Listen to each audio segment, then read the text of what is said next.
Okay, so let's get started with the first paper. So I think we'll have Drought starts the session with a seat at the table, the role of information, conditions, and voice in redistributing intra-household poverty rights. Drought from here, the bank, the Gender Innovation Lab in the Africa region. So, I don't know if you want to say a few words about that, but I'll let you take it over. Thanks so much, Florence. Thanks, everyone. And you'll take questions on the go or after a combination. That's fine. Okay, we have 30 minutes. So. 30 minutes. Thanks so much, everyone, for coming. So I work at the Africa Gender Innovation Lab here at the World Bank.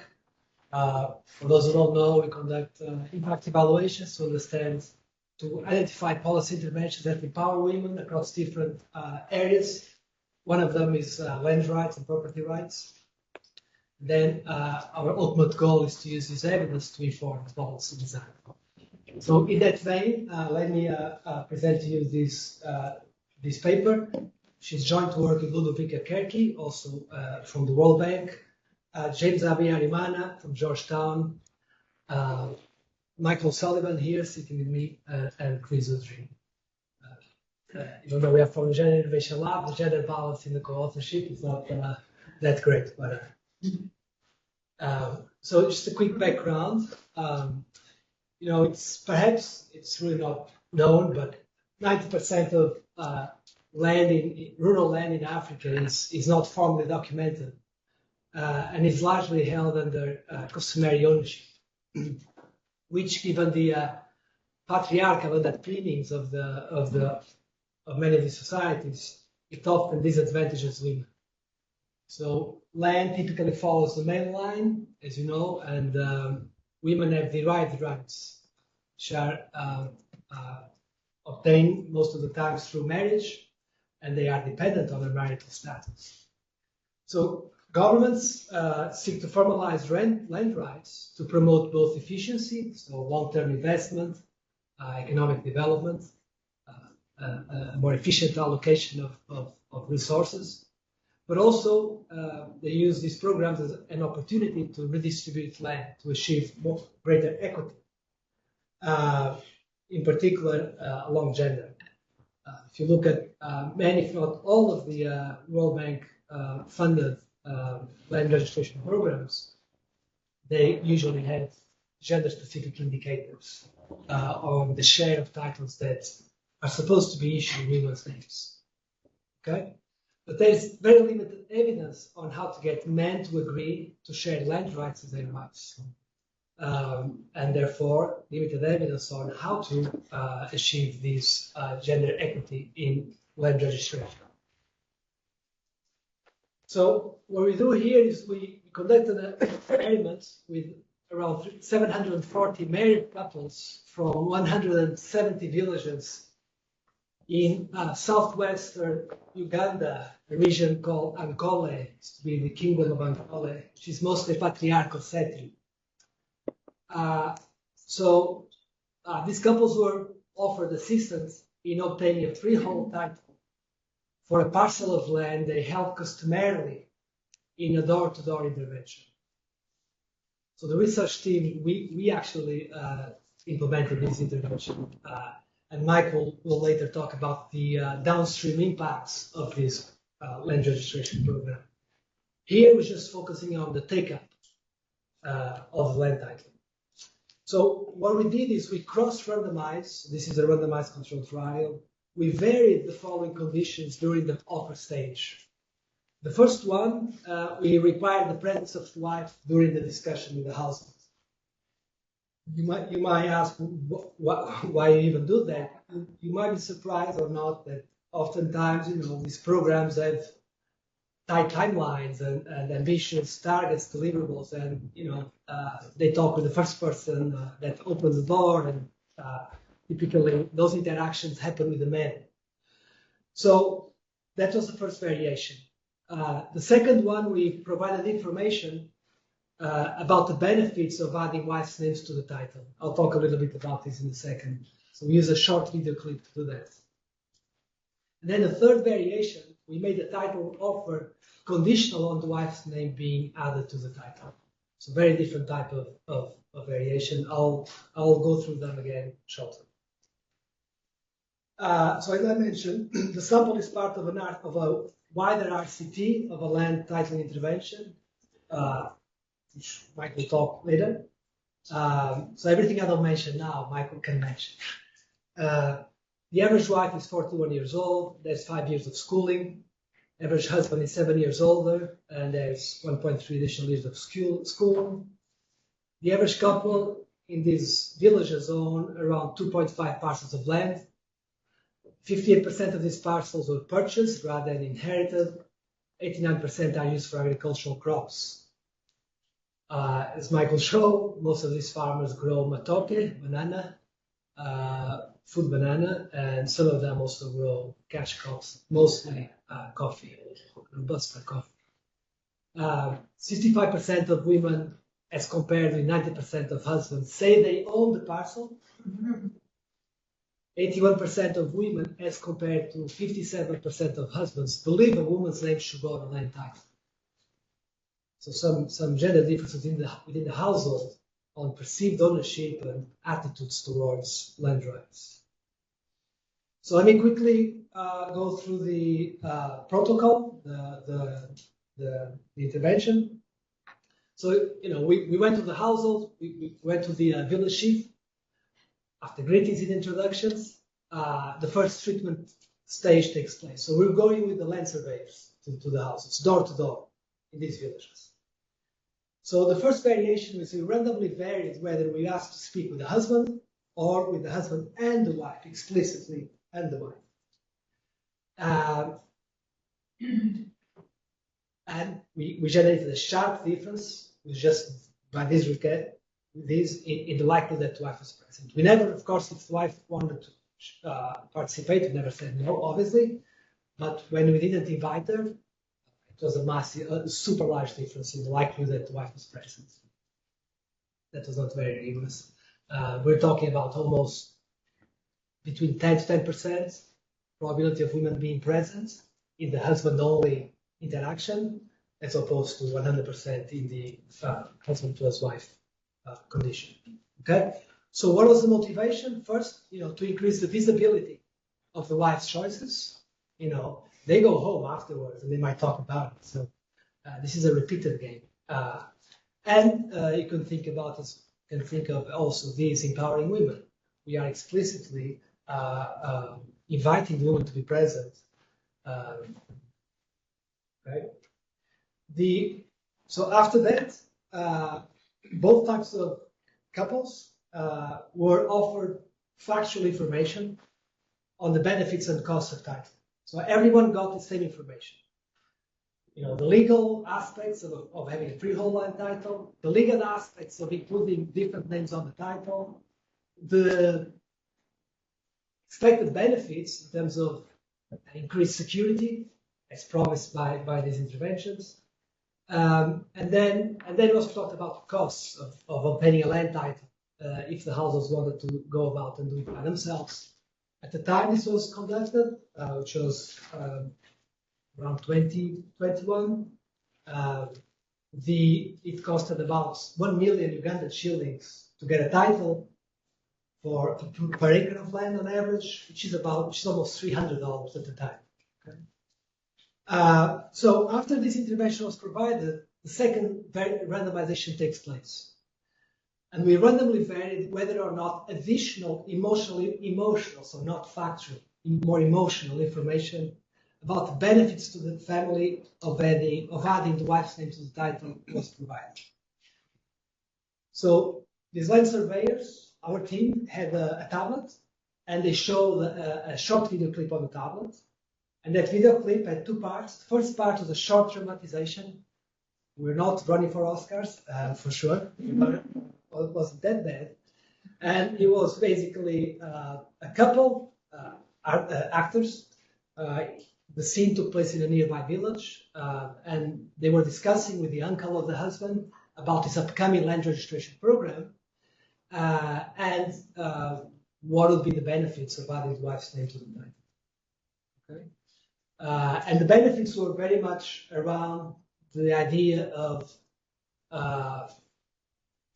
preserving the security of the family, of the wife, something were to happen to the husband, and to the children. During focus group discussions we did, a story that was told many times, we found the stories in different villages. When men pass away, there is always this risk, this threat that his family might take over the land, and women, most of the times migrated to the village to marry, could lose their access to land, and if the children are young enough, the children as well could lose their land rights. So it's pretty much making salient this very sad outcome that could happen if they don't take this opportunity to secure the safety of their lives. Okay, and then so after this variation, the team offers assistance to the household in obtaining a freehold title for a parcel of land. So if the household had multiple parcels, we randomly picked one parcel per house. There were budget constraints. We were not able to do in all parcels. Okay? And this is when the third variation happens. We randomly varied whether or not the offer was made on the condition that wife's name was added to the title. Okay? So you can see that the variations, they nest within each other. So the intervention starts, husband, wife, within each group, emotional information or not. Then within each group, we have whether the offer was made conditional or not. Okay? This is a very different type of incentive. It's a material incentive. There's a lot at stake here. If I say no, I lose the opportunity to get a land title, which costs about 1 million Uganda shillings per acre of land. So there's a lot on the table to lose. And you could think of the other incentives as nudges, in the sense that they don't restrict the choices. They act more on the choice architecture, whether this one is clearly not a nudge. And we like to think of this treatment as a benchmark. Okay? So how far can we go with nudges as compared to this mandatory type of approach? Outcomes that we look at, and outcomes that were observed during the experiment. The first one, so after all this interaction takes place, the participants, whether the husband or the wife, depending on whom we are interacting with, they decide whether they accept the titling offer or not. And if they accept the titling offer, they then decide whose names will appear on the title. Of course, if the land title offer was made conditional, their choice is not whether they can add the wife's name or not. That is already by default included, but it's about whether they want to add other people. Okay? The team returns later to the villages, 3 times at least. First, to adjudicate the parcel. Second, to demarcate the parcel. I think actually I flipped the order here. No, actually it's true. Adjudicate, demarcate, and then finally came back, delivered the freehold title. Okay? And then during the demarcation and adjudication stages, the participants were asked to update their decisions. Okay? So if you said, for example, no, I don't want to add my wife's name to the title, when we went back, we asked, remember you said you don't want your wife's name to be on the title. Are you sure? Do you want to change your mind? You can do it. Okay? So as I said, this is a little complex design.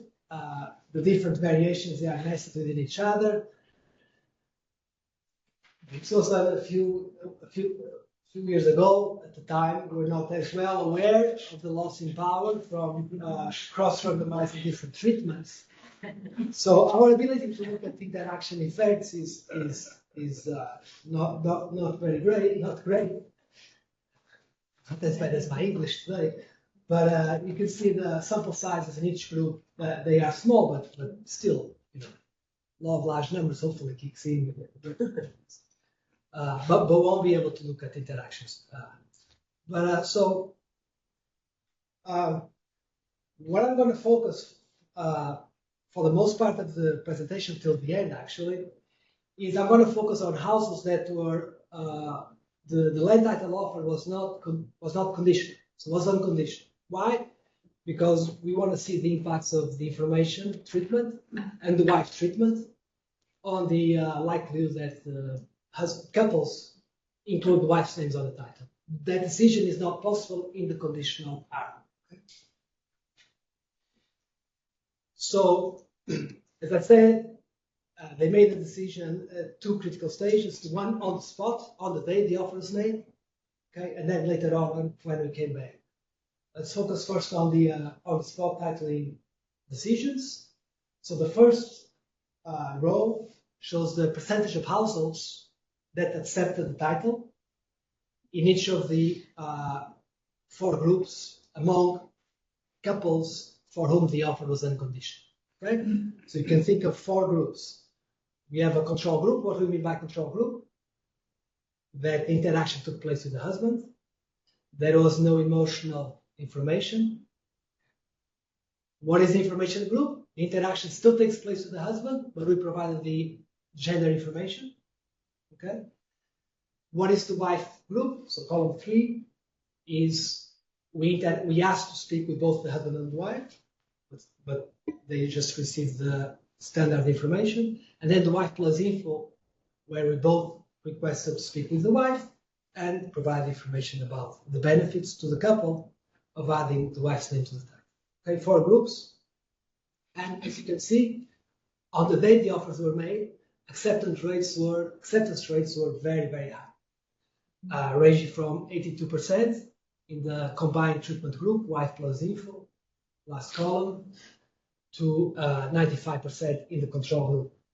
But you do see a reduction in take-up rates as we pressure, think about that in those terms, as we pressure couples to include wives' names on the titles.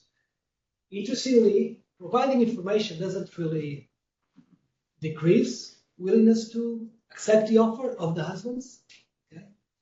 And I'll provide some, I think, suggested information why that is the case.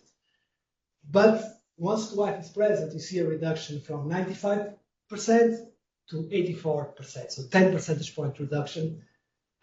I mean, it's still very high take-up, but we need to acknowledge that there is a reduction, okay? Significant reduction.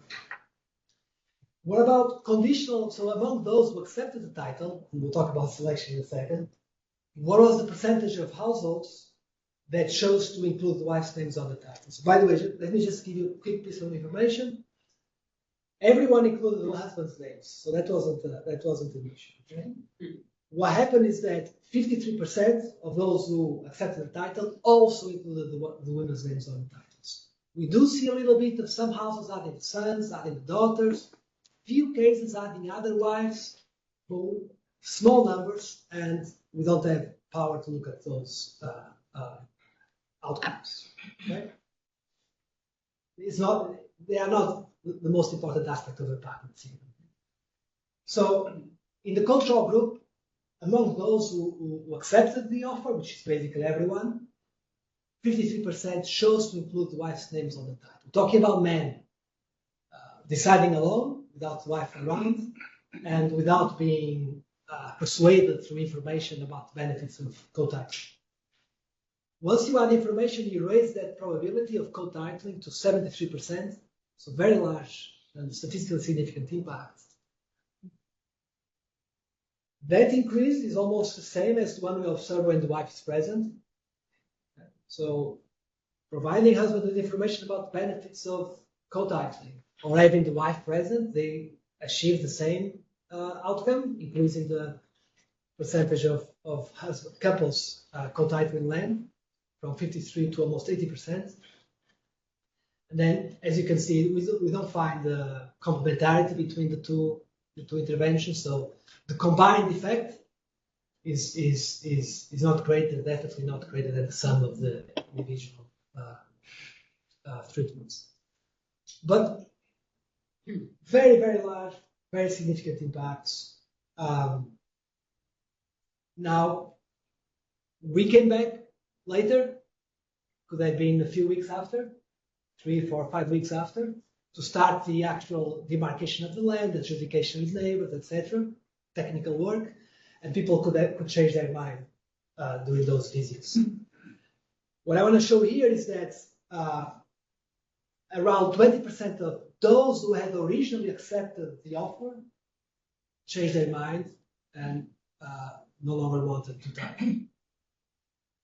What is important to notice here is that the probability that participants changed their mind and rejected an offer that had initially accepted is not different across treatment groups. Okay, it's not the case that in households where the wife is present, they then are less likely are then more likely to change their mind. Okay, and at the bottom of the table we show that the change in decision was also not affected by the type of title you chose to begin with. So whether you change your mind or not was not determined by whether we included your wife's name on the title or not. And that was so in each of the actions. Okay. So at the end of the day, we care about final outcomes, right? So these are the final acceptance rates and co-titling rates by treatment group. We lose a little bit of statistical power, but what we see that in the control group, almost 3/4 of the households accepted the title. Again, we don't see the information treatment changing these. These, by the way, results replicate the previous table because, as I showed you, the probability that people change their mind is uncorrelated with the treatments and uncorrelated with the initial titling decision. So you should expect these results to basically replicate the previous table. It's just a little bit underpowered. The presence of the wife reduced the likelihood that households accepted the title from 77 to 67%, although again the p-values here are are high. We can't reject them now that there was no difference, but I believe it's because we are underpowered here. And the combined treatment reduces take-up to 65%, just shy of statistical significance at the 10% level. Okay? So what about the share of titles in women's names in each arm? It goes from 66% in the control group to 91% in the combined treatment group. Okay? And this is very, very significant. Now, I just want to say one thing actually. So if you look at this table here, so the combined treatment increased the co-titling probability. I can do this. Good to know at the end. It increases the co-titling probability from 66 to 91%. So that's a 25 percentage point.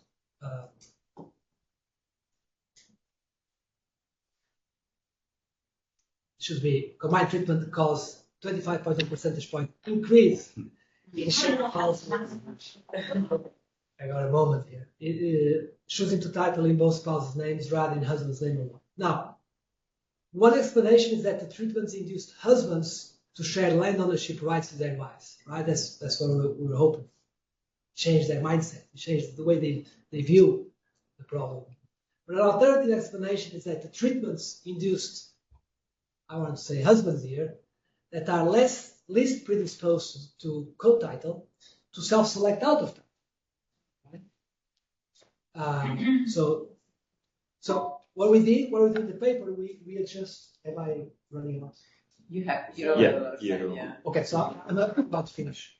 So we do robustness checks. So what we do is adjusting for the differential selection into titling by baseline characteristics using inverse probability reweighting.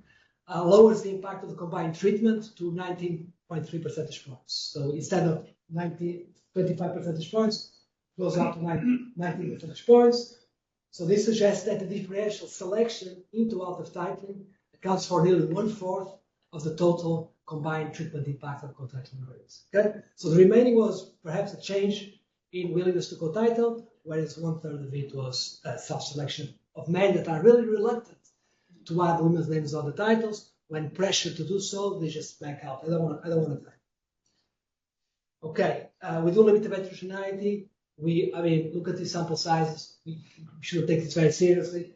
But there is some evidence that the impacts are concentrated among husbands, among wives that had weaker land rights at baseline,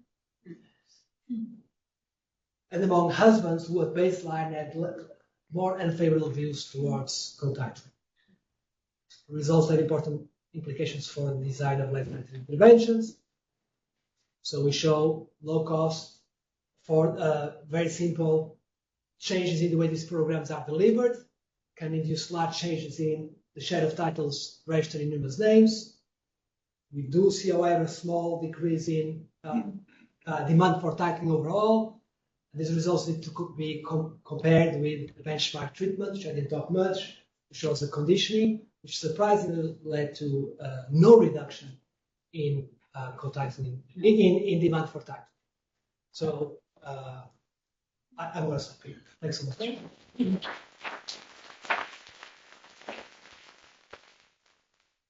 Questions in the audience? I think we have, let's give ourselves like 5 minutes for questions, and then I think because you have a couple of papers that work together, maybe we can make better time. We can have questions. That's nice, because it's a team here, so. Question. Did you think about another layer that is what condition the marriage choice within or outside family members, kinship? So once you oblige co-titling, it's less likely that people will choose a spouse outside of the family members. This is like what happened historically. Each time we change titling laws, starting from Napoleon, the best example, basically people stopped marrying outside of the family. So let's take a couple and then two here, yeah. So the previous one where you say one hypothesis is that it discouraged the men who were least likely to co-title to title at all. I'm not sure that's a bad thing. I mean, think about it. How much documentation do we have about the negative effects of sole titling? So if we discourage that, is that so terrible? So provoking. That, well, kind of goes against what I was going to ask. Could you go back to your results? Because it is, it's a pretty significant drop in titling, right? It's like a 11 percentage point drop in titling from, just letting the man do whatever he wants to having, the wife involved. So I guess the question is, how do you, is there a trade-off that you need to say, or say there's not a trade-off between the reduction in percentage of land with title that you're going to get versus including the wife? I think you should at least address that point for somebody who may be skeptical.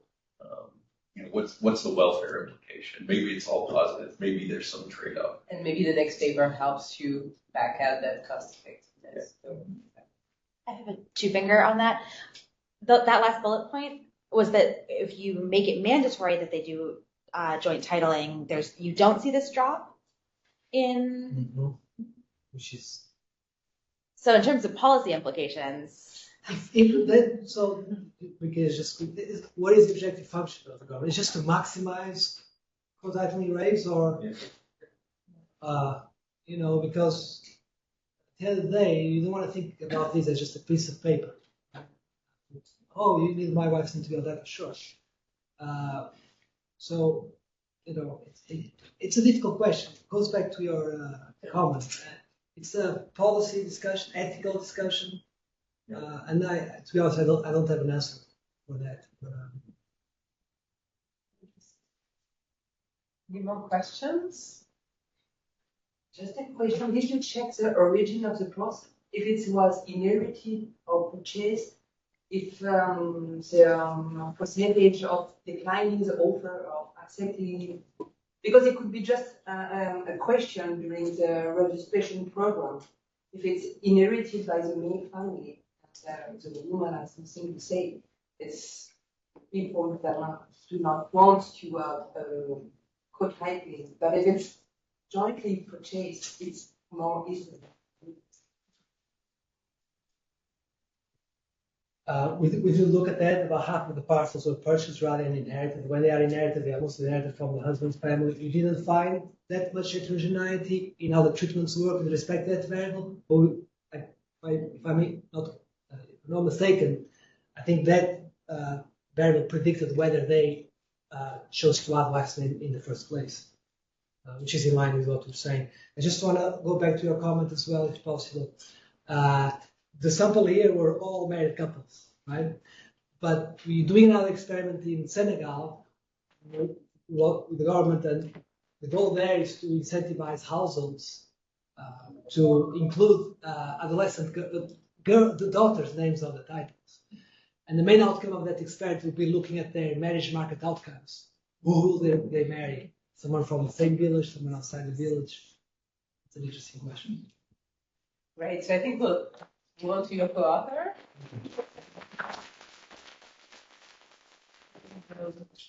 Yeah, if you guys want to then ask questions about these two pieces of experiments.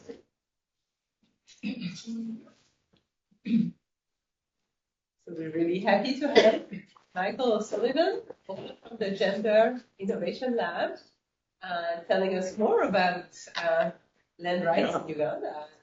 Go for it. All right. Thank you all.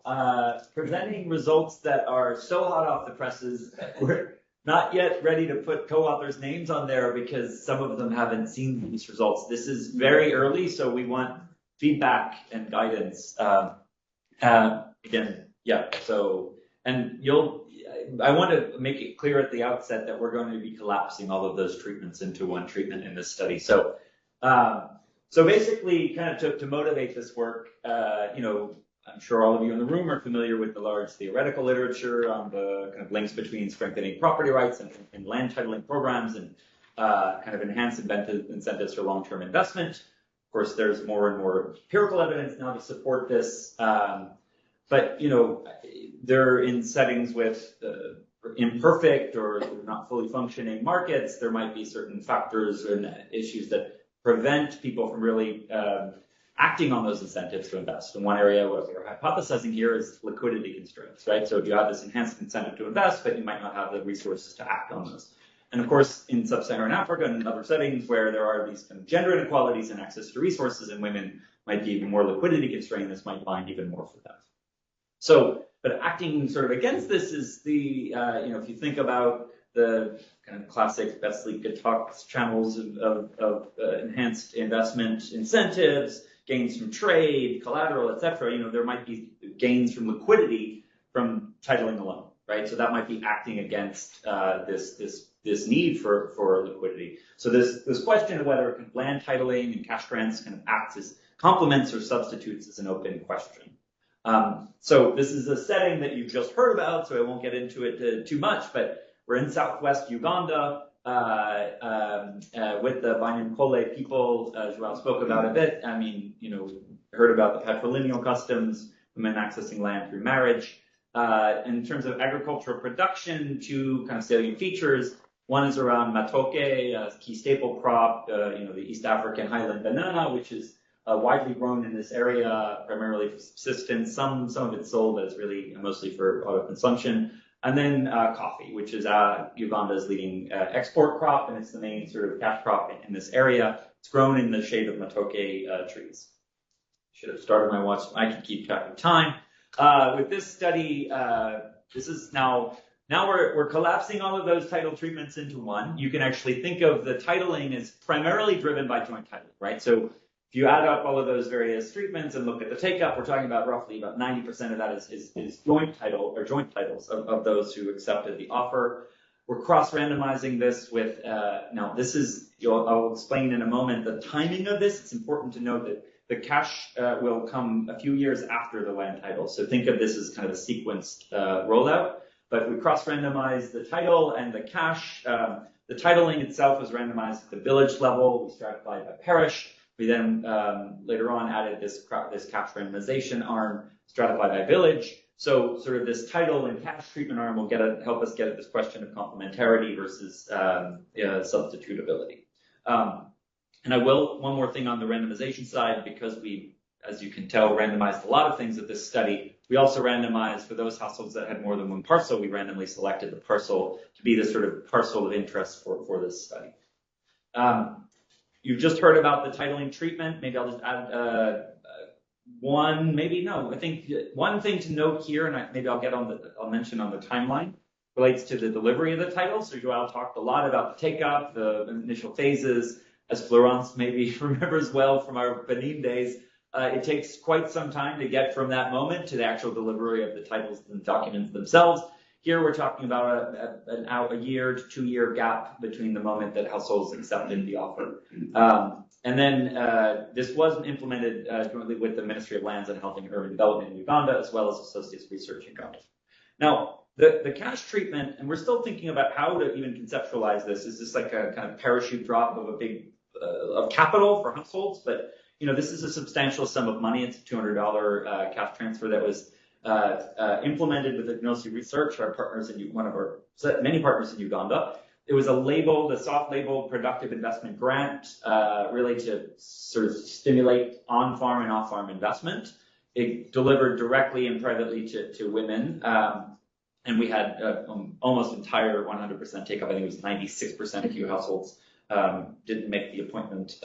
But one other thing to note, and on the timeline this will become clear, this was delivered at the start of the lockdowns, actually before the original lockdowns of COVID. So you can think about, and we actually conducted a very short follow-up phone survey to get some snapshot of what people's lives were like. And of course, your households that had an increase in incidence and severity of shocks, households shedding assets and the like. So this is implemented. The timing was really, I think, also for these households critical.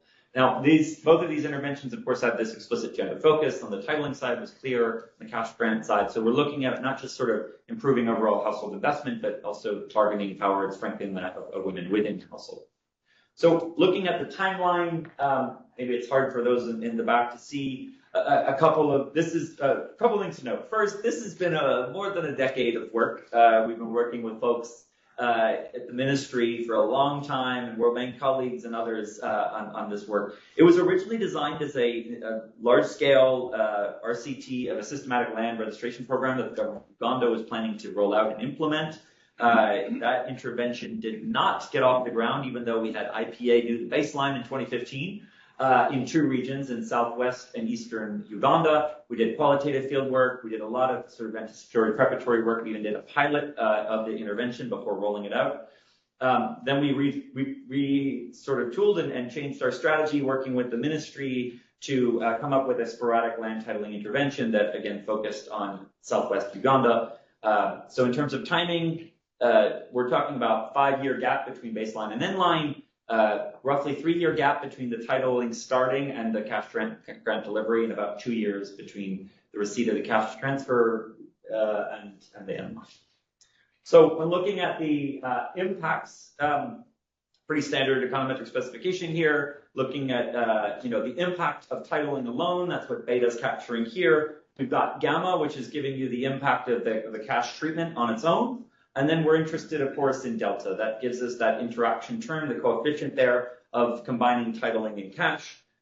So, if we see basically that we see a positive delta here, this is evidence of complementarity, of getting sort of boosting the impact of titling via the liquidity channel, or the substitutability channel, which is in which case you'd see a negative coefficient on the delta. Some baseline statistics, several of which you've already seen. So maybe just to mention, about a fifth of our sample polygamists, and you've heard about the land and the kind of land market engagement. But in terms of the parcels, about 71% on average are used to produce matoke. So again, very common use of agricultural parcels, and about 21% are used to grow cash crop coffee. We have do the dance of we have got balance. We've got a few issues, but generally we've got balance on couple characteristics. I'm not showing you. We have balance on parcel characteristics. Of course, on the attrition, we fortunately don't have attrition that varies by treatment group status, but we do, we have multiple layers of attrition to think about with this study. On average, 5 years between baseline and inline, and an 8.8% attrition rate, which is what you see in column 3 control group mean. That's not bad in terms of households, right? But we want to collect individual level data from husbands and wives in the sample. That's where we get about 19%, if you see column 1 of husbands attrition, 16% for wives. So when you take the sort of most restricted sample of households, the presence of both the husband and the wife, you get about 26% attrition. So it's something that we're going to be looking at and dealing with more in the analysis going forward. So here are the first impacts. The first impacts, I think we've shared it all with anybody besides just us. This gives you the sets of outcomes in terms of the use of the parcels. Again, we're talking 5 years post start of the land titling intervention, 2 years post cash. These are mutually exclusive categories. And we see that in the control group, around 83% still own the parcel. Right? These are parcel level impacts on the randomly selected parcel, and for those households that have more than one.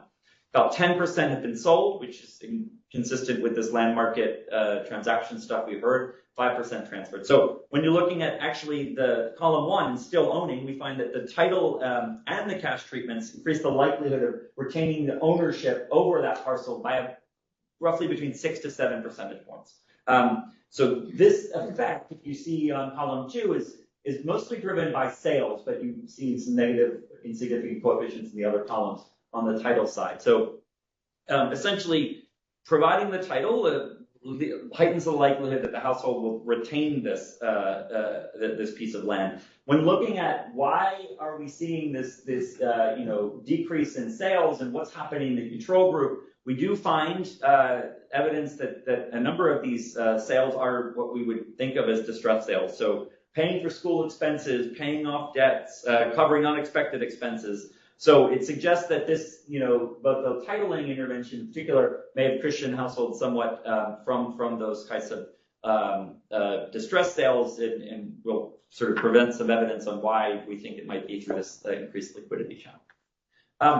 So if you can squint and see the impacts here on agricultural parcels, here we're focusing on with the subset of households where we have one parcel, it's that household, or if not, then it's the randomly selected parcel. Now, at end line, we see that about 17% of couples were producing coffee on the parcel, so column 1, control group mean. And that was yielding an average of about $48 US in column 5. So, it's a substantial amount of revenue that this can generate. What we find is that both treatments are actually leading to an increase in the likelihood of couples both producing coffee by about 10 to 11 percentage points. You see that in column 1. And then in column 5, you see that it leads to an increase in sort of average revenue from coffee sales by $47 to $59. So these are they're substantial impacts. We don't see a significant difference across these treatments. We do see some evidence of, impacts on fertilizer and pesticide use, and then on the cash side around other crops. Another thing to note here is that negative interaction term. So the titling times cash, right? So this negative coefficient here is showing that these are not acting as substitutes, at least in this setting, that, that providing this cash didn't have an additional impact over and above. And actually, to the contrary, it's acting here as a substitution. And our sort of working hypothesis at this moment is that it's this increased revenue from the coffee sales, given the increased incentive for making these long-term investments. Just to be clear, these are long-term perennial trees, right, that take several years to bear fruit. That might be driving it. So in the interest of time, I'll jump ahead to impacts within the household now. We're going to sort of move off the farm. We're looking at the households for which we have both the husband and spouse reports, so these individual level separate private interviews. And we wanted to get at what are, how can we ascertain the wife's decision-making power within the household. So we sort of take a set of key decisions that are made around income management, major household purchases, children's education, and then we ask each spouse independently about whether the wife has decision-making power over these. We construct this dummy, the variable that's set to 1 if both spouses agree. So averaging across these domains, you see column 1 that, in the control group, about 56% of women, both couples report having a say over these major household decisions, and 75% of couples agreeing that husbands have a say over the decisions. What we see here is that, that both the title and the cash increased. Now we're looking at p-values over the standard errors that we're reporting in the parentheses. But, basically increases, the titling increases at, I think, around 61%. And in the cash-only group, we get to about 63%. So these increases we see from providing this kind of both the titling and the cash. Now, the cash effect is consistent with other cash transfer literature. I think it is a bit surprising for us that we're still seeing 5 years later these sustained effects from the titling. Now, when looking at women's property rights, we don't see any impacts from the cash on average. You will observe that this high control mean suggests that women in this setting do have substantial property rights to begin with, right? So we're not talking about large impacts. We are a bit surprised by column 1 in that the titling does not increase the likelihood of the wife reporting having ownership rights over the land in the household, but she is reporting increasing sales rights and collateral rights. So we have sort of currently this sort of simple average index, but more to unpack here. With the bit of time remaining, I want to talk about attitudes and beliefs, and trying to get at this sort of very difficult issue around norms. So in columns 1 and 2, you see a question. I'm just going to read it aloud so you can get a sense of how we approach this. So we ask basically, suppose a husband and wife want to register their land and get a title. In your opinion, whose name should be on the title? We then identify those households that are in favor of having both the husband and wife's name on the title. We divide by 10, so you can sort of say that, the control group mean women, the wives report on average 81.3, husbands 54.1. We don't see an impact from either intervention on their wives sort of reporting changes in attitudes, but we do see a substantial increase in husbands from the titling intervention, a 14.5 percentage point increase, which suggests that, and it's consistent with the decision they made early on, right, of putting their wives on the title, but suggests that maybe this is also shifting their own attitudes around this. Next, columns 3 and 4, we're trying to get at their perceptions of sort of the descriptive norms in a community. So the question is, out of 10 men in your community, how many do you think would include their spouse as a co-owner of land on their title, if given the opportunity? Right, so here we're seeing some shift, some evidence of a shift in norms. So wives that are offered this titling treatment will report more favorable community norms towards joint titling by about 5.5 percentage points. With men, it's significant at the 10% level, a shift of about 3.8 percentage points. And then finally, in columns 5 and 6, we're a bit surprised not to find impacts here, but we're basically asking about questions around, assuming that a husband and wife, they both have they have 2 children. If the husband were to die, who should have ownership rights to land? We don't see an impact of the titling intervention on that, even though sort of that was a key message in the intervention, titling intervention to begin with. But with that, I'll just sort of wrap up with some conclusions. First, I think we're finding that relaxing the tenure constraint, relaxing the liquidity constraint in isolation has actually increased this retention of land by approximately 7 percentage points. And we're showing that it's clearly through reduction in sales, along with sort of transfers to a lesser extent. But we also have some suggestive evidence that this is through the reduction in distress sales. Next, we see that the title and the cash treatments each boost the likelihood of couples producing coffee, this key cash drop, with no significant difference across these 2 treatment arms, notwithstanding the lengthy difference in time of under treatment for those who receive the titling relative to the cash. And then we're finding this evidence of substitutability, which is running counter to what our prior was, that this would actually be a complementary effect. And again, as I mentioned, our working hypothesis is that relaxing this liquidity constraint might be what's driving it. We have lots more outcomes to look at, by the way. We're sort of, this is early stages, so I'm sure people are going to ask about credit and other things, which we have to unpack. We do find these impacts from both treatment arms and women's decision-making power, but the impacts on reported land rights and on sort of couples' perceptions of joint titling were concentrated among those who were offered the title. So we've got lots more work to do on this, and I think lots more to convince you all that these results are legit. But yeah, this is our first crack at it.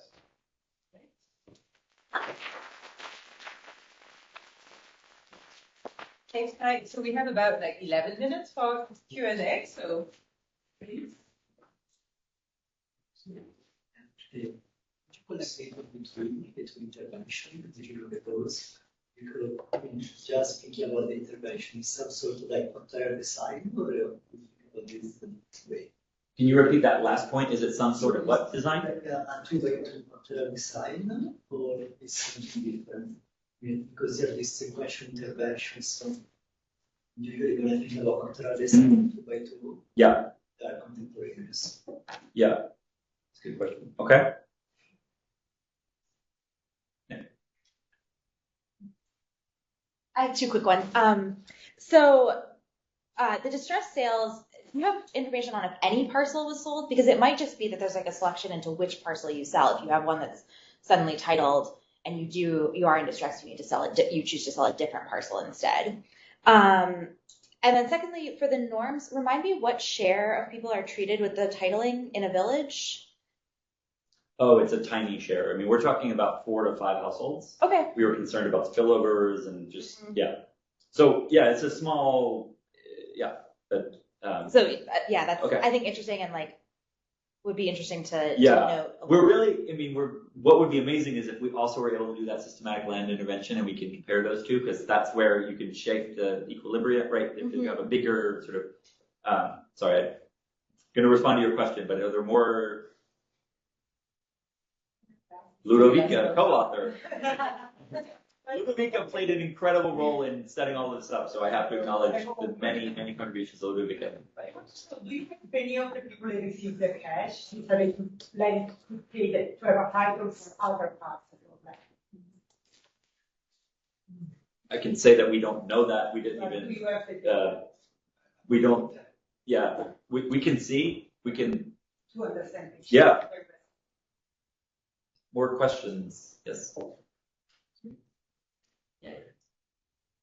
No. So I guess to a couple of quick things, like the titling, you're giving them an asset, the cash, you're giving them liquidity essentially. So I mean, do you know what they did with the cash? Did you ask them what they did with the cash? I'm just wondering about the interaction effect. Once they had their asset, did they decide they'll just spend it on consumption items or whatever? And then I guess in terms of the $200, did you do like some kind of benefit cost calculation in terms of the returns? Like why $200? How does that compare to the cost of titling land? Is that $200 more or less, or the returns bigger? That would be helpful. Okay, so maybe I'll try to respond to a few of these and then I'll come back. Okay, so you are right. Like the 2x2, the standard design is really, these are, if not done contemporaneously, very tightly, right? So we need to think more carefully about what are the implications for this time gap between the two interventions. Like in my mind, I still think that it's still, it's still interesting. And what surprises me, even a few years into this study, we're still finding like investment effects from the intervention, which we're not reporting yet today, but we're showing that households are still with the title making these investments, right? So I think it's defensible to still call it that, but I hear your concerns about what that time gap and what the implications might be. So we'll have to think more about this. Your point about sales. So we were also worried that maybe there's like a selection here, an issue of the households that are selling it. Maybe that's why we're finding this coffee result and that's what's driving it. It seems like based on the baseline data, because of course, once the household is transferred the piece of land, we're not going to go in and survey about that, but we're not finding, if anything, these are mostly matoke growing, perhaps lower quality pieces of land that the household is sort of trying to shed to get some money. They tend to be, I believe, more likely to have been purchased land that they're then reselling. So we have some data on that, but I think we need to look more carefully at it, but we're not finding that that's what's sort of driving this result so far. the titling and the asset. So first off, I don't think of the titling intervention as transferring or giving assets to people, right? It's actually just formalizing existing rights over the assets they have. And then what muddles our picture is that we're also reallocating property rights within the household at the same time. So we've got an issue there where we can't disentangle, and we don't have a very big difference between the pure control, like business as usual titling intervention, where we thought there would be low take-up of joint titling versus high. But the question around benchmarking, we really were trying to get as big a value, as big a transfer as we could mobilize for funding. So we were fundraising initially. We at one point had already agreed with. So we were going to go with BRAC. We'd worked with BRAC for a year, designing this really cool risk contingent credit product that would trigger in the event of some shock. And at the last minute, BRAC Microfinance walked away from it because the Central Bank of Uganda said it was too risky. But then we went back to this cash idea, and we tried to benchmark it against value of harvest. It was substantially more than, it was roughly equivalent, if I recall correctly, well, to the average harvest from the main rainy season, if I recall correctly. So we're trying to think about a substantial enough dollar value. The $200 number that we mentioned, if you remember in Joel's presentation, he mentioned for each acre of land, it costs a guesstimate about $1 million shillings, about $290 to provide a freehold title. I'm sure, those of you like Talib and others who have lots of experience in Uganda might laugh at that and find that it's even more expensive than that because you've got to go through lots of the transaction costs around it. But we do think it's a substantial sum of money. And you see these, I'm almost hesitant to call it a cash transfer and think about maybe more in terms of a lump sum, bigger and lumpy investment type transfer. But I'm probably running over time. So if there are other No, you still have like 5 minutes. Sorry. Yes. So one thing I had in mind is perhaps that you mentioned that this cash transfer relate to farm and off-farm opportunities. So is that one explanation? Maybe there is more investment on farm. The other one is, so the cash is targeted to women. Your outcome, is it at the household level? Is it are you looking at yields or choices at the household level? So what is that you have it's again like this interaction between, okay, I now wife has the right on the land plus wife is given cash. Is this creating some imbalances or some retaliation, or I don't know. Thinking about, I really struggle to rationalize that negative coefficient. Is not straightforward, I think. Yeah, I think, and I did miss a question earlier about this consumption point, and now you're asking about off-farm, and I'm losing the screen, which I don't know how to get it back. But I'll try to respond to that. Well, do you have any idea how we can? I don't know what happened there. So I'm going to give a not so satisfactory answer. So first, we don't have a good consumption module, right? So we don't know whether the households that in this titling times cash treatment arm who already had enough money for the investments, maybe they used it to smooth consumption during COVID. We have ambitions and hopes of collecting a longer-term follow-up so that we can maybe get at some of that. We're not finding impacts of off-farm activity, at least in the first cut of the data that we've been looking at and expanding, going down that channel. We're finding weird and unclear patterns around credit, so I don't even want to speculate yet until we understand what we're looking at.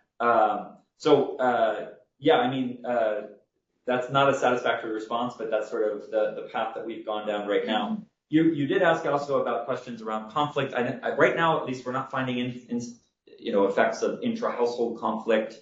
Earlier this morning, there was discussions around marital status, if you remember, and whether it led to ruptures of couples. We don't find that to be also an outcome that we observed on average from the treatment, from either treatment.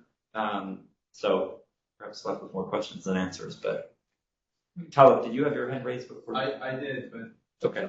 Chair's prerogative. Yes. All right. So I was intrigued by that result. Husband's inclination to put wife on the joint title, right? And then I wanted to make a link to these potential cross reports you have within the same household. I don't know if you have that, like whether the wife and the husband are reporting information on their rights to the same parcel, whether the discrepancies that you see in the treatment look different than the control. It would just be another check on that result you're seeing on the husband's explanation of the wife on the joint. I'm drawing a blank on whether we have individual parcel double reporting, right? We don't wish we did, but that's for our next round of data collection. But thank you, you're right. Okay. I yield back to the chair unless you. No, I was just thinking, but I think we're having lunch tomorrow, so I can ask my questions. Okay, thank you. No more questions, we're good?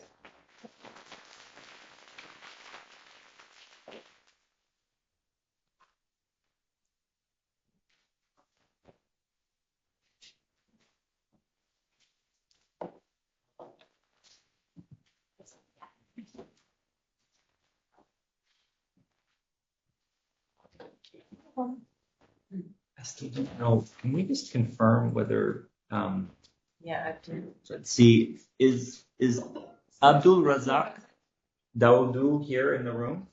It's our fourth speaker. Yeah. Okay. I have Well, Laura, you have the floor to tell us about the continuum of documentation. Given that it's the end of the day, I will keep to my allocated time. And I also want to say that the title of the session is definitely a bait and switch when it comes to this presentation, which looks at gender and it looks at titling or documentation efforts, but kind of separately. As you will see, we don't yet have a lot on the gender, like heterogeneous impacts of the documentation by gender in the work as it currently stands. So this is joint work with Helder Small and Hassan Gabru.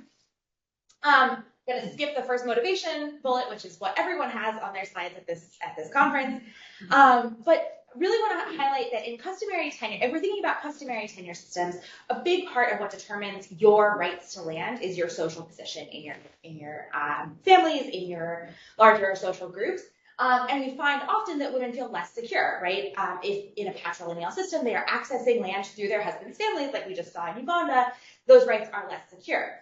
Interestingly, however, in a matrilineal system, women aren't facing those same threats. And so we're going to be looking at a matrilineal area in Mozambique here and just trying to understand how land rights work for this. And then there's sort of a second part of this paper, which is looking at documentation and formalization. There was and I'm going to call it more documentation and formalization rather than titling, because as you'll see, it doesn't fully go all the way to titling in Mozambique. Really mixed results.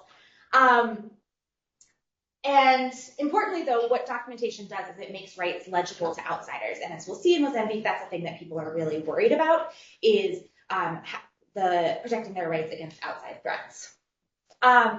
So sort of three questions that we're going to be asking. First, just simply documenting how tenure insecurity is experienced in Mozambique. So big picture, 49% of our respondents are concerned about losing their land due to collective threats. So this is due to the government taking their land, either for public use or for private investors. Only 13% are worried about losing land due to private plot disputes. So if we're thinking about insecurity, it's really about these large scale threats. And then secondly, how does matrilineal kinship system shape both the gendered burden and sources of tenure insecurity in Mozambique? Interestingly, in this data, women are less worried about losing their land than men are. And that's robust to sort of anything I can throw at it. And then finally, in some of the villages that we surveyed, there were documentation efforts, and we can think about these as occurring sort of along a continuum. So in 3 villages, there was a community delimitation process that basically it's a little bit like a title for the community. They're not demarcating within the community. They are just providing a document that can be used to protect against outside threats.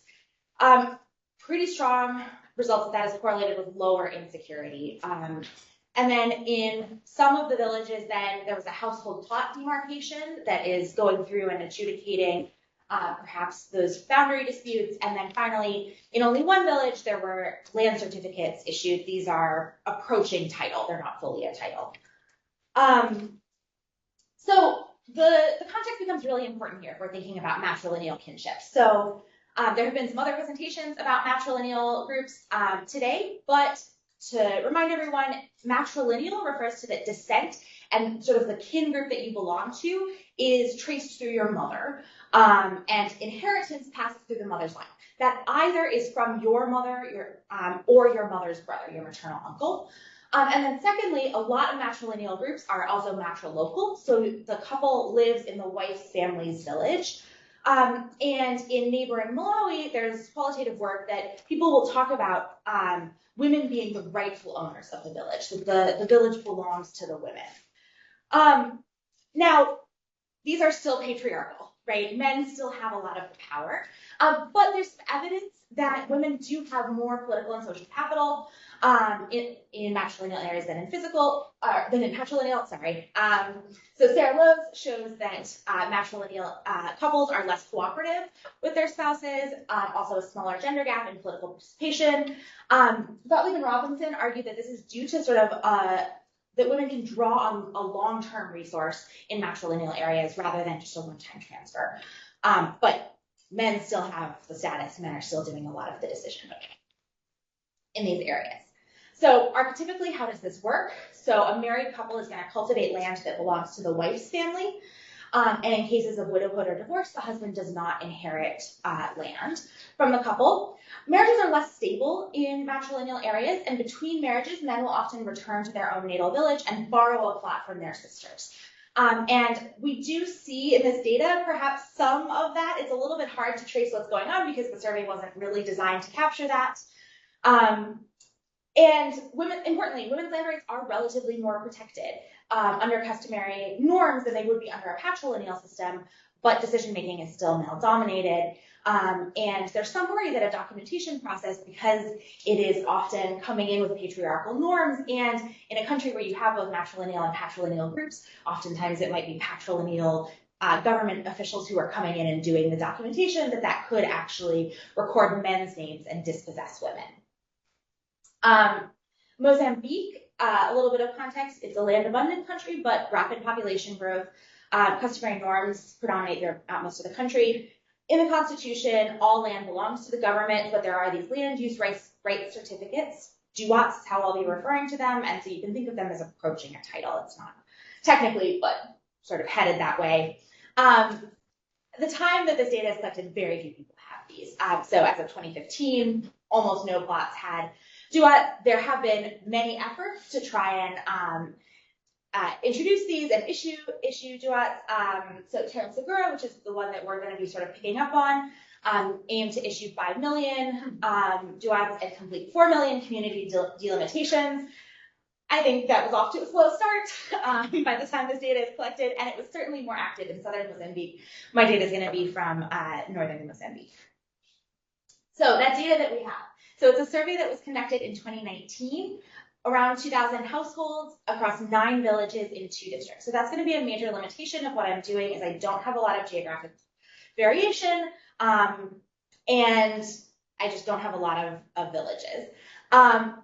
The flip side of that, though, is that it is a really cool detailed survey where we elicit plot characteristics and collective and individual tenure insecurity from multiple respondents within the household about every single parcel. So I'm going to be able to look at parcel fixed effects, basically. And we have, interestingly, a thing that I don't see in a lot of data sets, I have female heads of households with male spouses, so the household is identifying the woman as the head of household. Which I think is picking up on some of those matrilineal norms. I'm going to pull in a little bit of data from an earlier survey that isn't quite as nicely structured. It's not asking at the parcel level of both men and women. It's asking just once at the parcel level in a more traditional way from 2015, but it's sort of structured similarly otherwise, and it's across much more of the country, so I can get a little bit of a comparison between matrilineal and patrilineal areas, but I can't make like an apples to apples comparison. And so you can see this is sort of where, I think maybe, so darkness indicates how many surveys I have in a given district. Up in the north is the primarily matrilineal area of Mozambique. Down into this neck here is where it starts to become patrilineal. The south is totally patrilineal. And then the 2 highlighted in yellow are where my 2019 data is from. So what I'm presenting today is going to be totally correlational, just a descriptive analysis. I'm not trying to push anything causal at the moment. That is something that I am headed towards. Hopefully I'm going to get some locations for these to do something quasi-experimental, but definitely not at this stage. My main outcomes that we're going to be looking at are perceived individual insecurity. So this is a dummy equal to 1 if you feel that you are likely to lose your rights in the next 5 years due to some kind of private land dispute, encroachment, inheritance disputes, divorce, etc. And then secondly, collective insecurity. Similarly, a dummy if you think you're going to lose your land because of government expropriation, either for public use or for allocation to private investors. And there have been a lot of large-scale land acquisitions in Mozambique, including in areas nearby to where the surveys are happening. I'm going to do a linear probability model with community fixed effects, various controls in different specifications, and I'll be presenting wild cluster bootstrapped p-values to deal with a few clusters that I have. So that 2015 data, thinking about matrilineal versus patrilineal areas. As we might expect, women have more rights in matrilineal areas. So they are more likely to report that they have ownership rights to a parcel. They're making more decisions about those parcels in matrilineal areas. They're spending more time on it. There are a lot of other differences, though, between matrilineal and patrilineal areas. So I'm going to hide this so we can see all of the numbers. So many more parcels are inherited in matrilineal areas as compared to patrilineal areas. Also, much higher tenure insecurity. So people are expecting more disputes due to expropriation in matrilineal areas. There are... Laura, who's answering this question? So in the 2015 data, there are questions asked of both the male and female respondent. The parcel level ones are only asked of the most knowledgeable respondent, like sort of traditionally we see. So yeah, these parcel ones are asked of the most knowledgeable respondent about the parcel. When I get to the 2019 data, there everything is elicited from both the male and female respondent. Also, inheritance patterns, we can pick up sort of the matrilineal-patrilineal difference. So gender, or who of your children are going to inherit is much more equitable in matrilineal areas than it is in patrilineal areas where inheritance is going to the son. Spousal inheritance in the case of death is also sort of what we would expect. There is more migration in patrilineal areas. And also matrilineal areas are much more Muslim than patrilineal areas, although I've seen qualitative evidence that says that the sort of matrilineal customary norms predominate, even though we might think of Islam as not being a particularly matrilineal religion. And more experiences with losing land in matrilineal areas, although both of those are low. Okay, so that's sort of the matrilineal-patrilineal 2015 comparison. Now I'm going to move into this 2019 data that has asking both the man and woman about the same parcels. And so this is using a parcel fixed effect. So we are comparing on the exact same parcel, men's versus women's responses about how worried they are about losing their land. And we can see that women are significantly less worried about losing their land due to either collective or individual threats. In columns 1 and 2. Then when I look separately for if the woman is also identified as being the head of household, it doesn't seem to be that's really what's driving. It's, women who are also identifying their husband as the head of household are similarly more secure. I'm then going to show you a whole bunch of sort of descriptive results to see if other things are working similarly in these matrilineal areas. So if you report yourself as having rights to that parcel, does that make a difference? It also is associated with lower insecurity, but it's not making that gender difference go away. In column 1 for collective insecurity, I start to lose power on individual insecurity because, again, there was only 13% of respondents are worried about losing their land due to private disputes. So I lose power on that a lot. And it does seem like there's some gendered relationships going on if we look at the interaction of the respondent's gender and whether or not they have rights.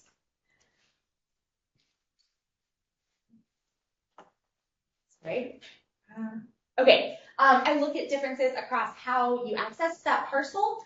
And so family land that was either assigned by your relatives or inherited does seem to be less insecure. Land that was assigned by traditional authorities, people are significantly more worried about losing that land across sort of respondent types. And then we can see there is some gender heterogeneity going on here. So broadly, I said that your tenure security is driven by your social position, and so the children that you have might affect that. So I look at the number and the gender of children that you have. There's no relationship with that and collective insecurity. I think that makes sense, right? The government doesn't necessarily care, but your neighbors perhaps do care, or if you're worried about inheritance disputes, the children that you have does matter. So having more children, regardless of their gender, is associated with higher individual insecurity. However, that female negative coefficient, that gender difference doesn't go away, and there's no interaction effect. So it doesn't seem like having children is differently affecting men and women. Migration, again, that gender difference doesn't change. No relationship with collective insecurity. I think this is reassuring. But the wife being absent is correlated with higher individual insecurity. And that perhaps makes sense, right? If the land has been accessed through her family, her absence from the household might make those rights more tenuous. If the household has experiences losing land in the past, again, that doesn't change the respondent gender differences. But having had land in the past that was confiscated by the government does shape both your expectations for collective expropriation as well as individual insecurity. Having lost land in the past due to private disputes is only going to be related to individual insecurity. I also control for whether the respondent is the primary manager of parcel output, primary source of labor for the parcel, and the primary decision maker for business decisions about the parcel. It doesn't change that gender difference. But there are some, if I look at the interactions, there are some gendered patterns about the management decisions and insecurity that I don't know how I'm doing on time, but I assume I don't have a ton of time to talk about. Maybe tell you have, I mean, it depends how much time you want for questions, but I think you have 5 minutes. Okay, then I will get into the second, before I get into the documentation part, one question that I had is, it couldn't simply be that women are less aware of threats, right? Are they not worried about losing their land simply because they don't know that this is something they should be worried about? I don't think this is the only thing that's going on. So the magnitude is similar for individual and collective insecurity, which you might think that women have more knowledge about individual insecurity, things that are happening within their community. Nationally, using that 2015 survey, women are more worried about losing their rights or their lands than men are. And I don't find any differences based on whether or not the women have a national ID, which we could think about as a proxy for sort of connection to the national government. And no differences in beliefs that documents are making your land more secure or people's interest in a plot boundary certificate. So I don't think it's just an awareness story. Now, the next research question was about this continuum of documentation. So as I said, there's sort of 3 different treatments that are cumulative. So there's the community delimitation, which is providing a formal document that is legally recognized, but at the community level rather than at the individual level. That happens in 3 villages. Then in 2 of them, there's household plot demarcation that happens. And then in a third, there are land certificates issued. Now, our sample size is starting to drop pretty, and this is only 1 village for that land certificates issued column or row. And so I'm a little bit hesitant to push too much on this, especially as it seems like there's some weird things happening there. So in column 1, we're looking at a dummy for if you have on any of your this is at the parcel level, if the plot boundaries are demarcated. And so it does seem like even that community delimitation process, households that are in villages that have had this community level document are more likely to have their plot boundaries demarcated. They're also more likely to have the DUAT certificate that is a little bit like a title. The plot demarcation that happens within villages is also positively correlated with both of those outcomes. Interestingly, that village that is supposed to have received more systematic land certificates is less likely to have plot boundaries demarcated and significantly less likely to have duats issued. When I talked to my co-authors there, they said that this was probably a delay issue, that much like in Uganda or other contexts that we have seen, actually getting those documents issued took a lot of time because it had to go to the central government. In columns 3 and 4, looking at individual and collective insecurity, community delimitation is associated with significantly lower insecurity for both of these kind of sources of insecurity. Plot demarcation, no significant relationship. And then land certificates, actually slightly higher reported individual insecurity, lower collective insecurity. The sort of takeaway that I'm taking from this slide is that community delimitation seems to be doing a decent job, right? And that is a much lower cost. And I can't address selection into why these villages were chosen at this stage, but it does seem like there's significantly lower insecurity just from this lower cost community protection. So to wrap up, in this matrilineal system, women are feeling less insecure, especially about collective expropriation. And this is really important. 15% of societies across sub-Saharan Africa practice matrilineal kinship, and I don't think we have a ton of good evidence about how that works. And then some suggestive evidence that community delimitation seems to be meeting concerns both about individual disputes and collective expropriation. And I would emphasize that community delimitation is really cost effective.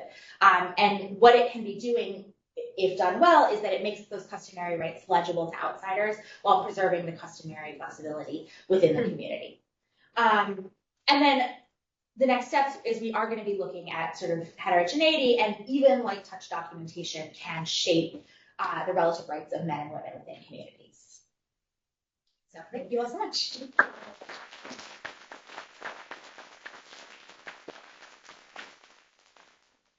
Questions?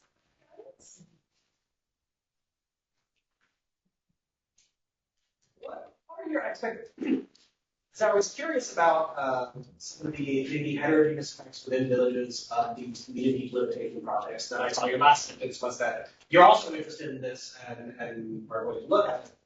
Of course, this is going to be really important because then we can you'll really be able to dig into kind of these relative positions and customary hierarchies to see who benefits more and who benefits less. And what are your expectations going in for heterogeneous effects? So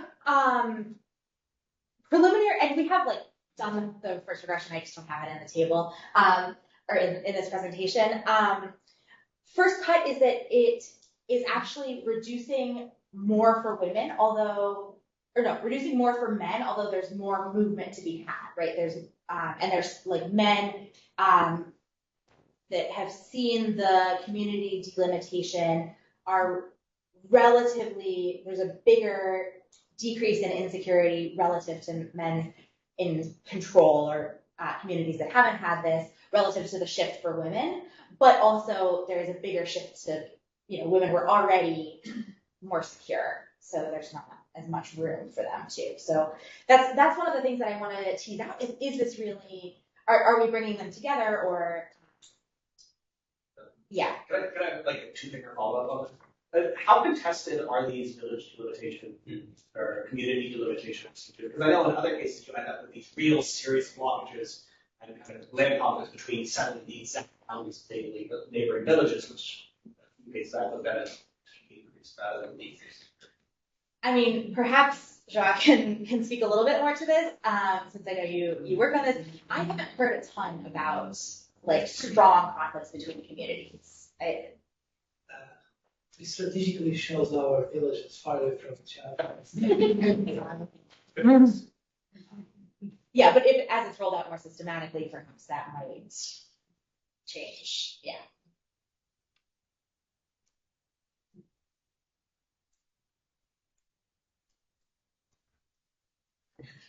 I guess I can ask one on the identification strategy. I mean, as you like in this model, does this have community controls? Is there community fixed effect? This one doesn't. Every other regression that I was showing at the individual level had community fixed effects. This doesn't because the treatment is happening at the community level. I also have run it with district fixed effects. Yeah. So then I'm looking at a within district comparison, although, yeah, I probably should show that as my preferred specification. Yeah, I guess as you add controls to the model, do your results attenuate from that? A ton. But I am interested in trying to get some kind of exogenous, like, my sense is, and we have talked about this before, that it wasn't random which communities received which treatment, but that it might not have been demand driven, that it actually might have been supply driven, sort of which were the easiest communities to get to.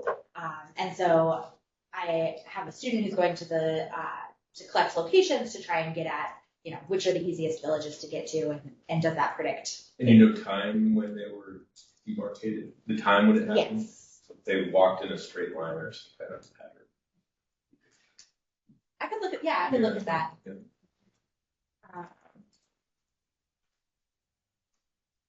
Yeah, thanks. Laura, just a follow-up. So on this, just tied to this analysis where we're withholding the community fixed effects. Okay? And I'm kind of maybe thinking a little bit about heterogeneity of impact, but along these lines, it's more related to the story you were telling at the beginning about population pressures, right? So is there any way to bring in information about population density? Once I have the location. Yeah, once you have the location so that you can try and get sort of the heterogeneity by population density. I think that could be an interesting approach. I did look at sort of migration. So I have whether or not each respondent was born in the village. And so, are we getting migration in? 97% or something of respondents said that they were born in the village. So actually that natural locality where people are moving to, the wife's village doesn't actually seem to be happening. People are living in the village they were born in.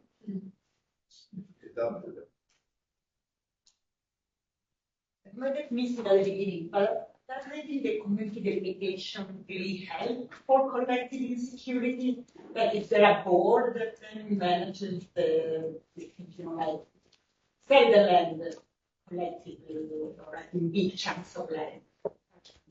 So my understanding is that the idea was that large-scale land investors are coming into Mozambique and they want to purchase large quantities of land, and that they could then go to a community and actually figure out who the community to buy it from, or that it was just a document that would make it clear that this land was actually occupied. There's sort of a perhaps shifting cultivation or traditional claims to a larger area that might not be obviously used.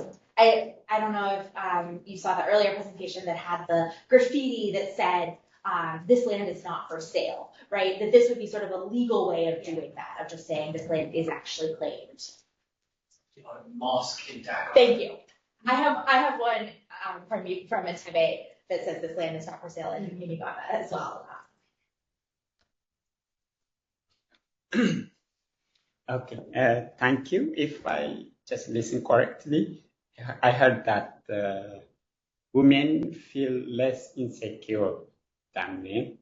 So could we say that women have less to say on the land, maybe related to their level of empowerment in the area, because the decision makings are made mainly by men? Can you say that? So when I look at whether or not the woman is making is the one making the decision. So there's actually a pretty even split of men and women making decisions on parcels and being the sort of business decision maker and also deciding what to do with the output. So much more than in some patrilineal areas, we see women making decisions. That does not, if I control for those things, the women feeling less insecure, this coefficient negative 0.068, it's remarkably stable. It's still statistically significant when I control for that. With the interactions, it starts to become a little bit, and I need to figure out the right way to graph this to make it legible what's going on with all the interactions because it starts to be a lot of moving pieces. But there are some significant relationships between if a woman is the one who is making the decisions versus if a man is the one making the decision. That does seem to, there are gendered patterns of heterogeneity there. Absolutely.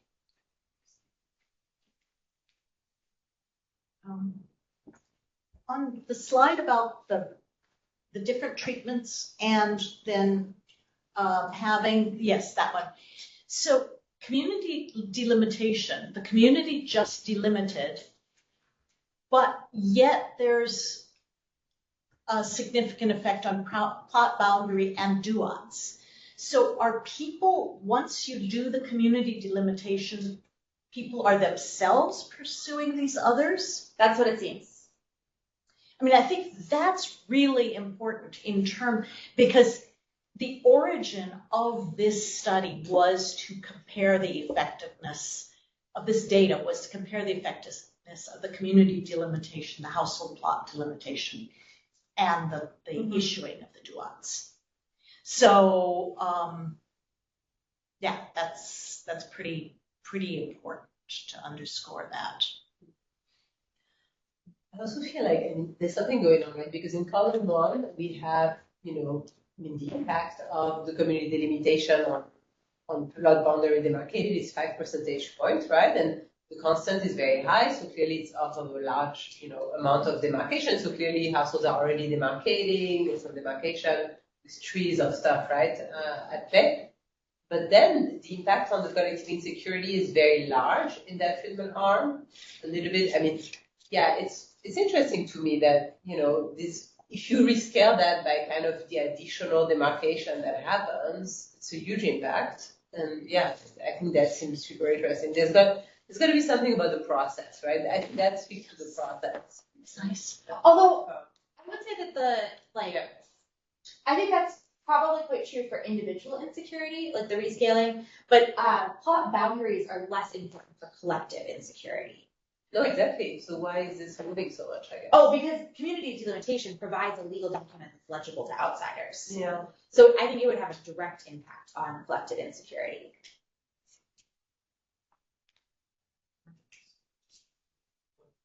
I guess. So I think the matrilineal versus patrilineal divide happens along the river. Mm-hmm. I don't know to be. That's quite the insight. Do you have the map in here? Yeah. No, there's a bit Here.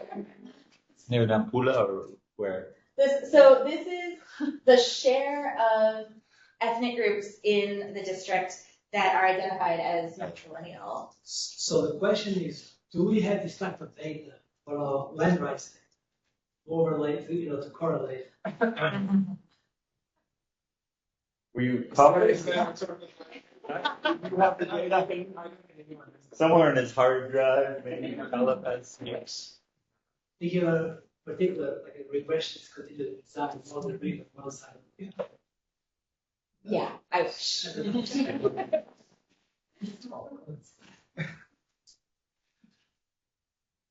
Awesome. I think we're out of time. So the last speaker is not here. We got confirmation from the conference that they don't know much, but that's person. Yeah. Hope he's good. Yeah, hope he's It's okay. Yeah. Thank you so much, guys. I feel like we learned so much.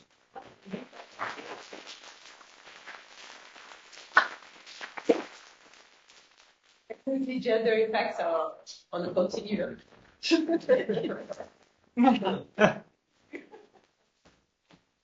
So are you going to this thing? Oh, like 20 years. I don't know, is it? Oh, I just feel like I'm gonna stop by because someone was thinking he doesn't. So we should talk about like all of your work. Yeah. You're doing lots of stuff. Well, and Uganda, I have a couple. Yeah, and you know that Joao is working on the impact evaluation of Mo's land. Yes, right? we've talked about it.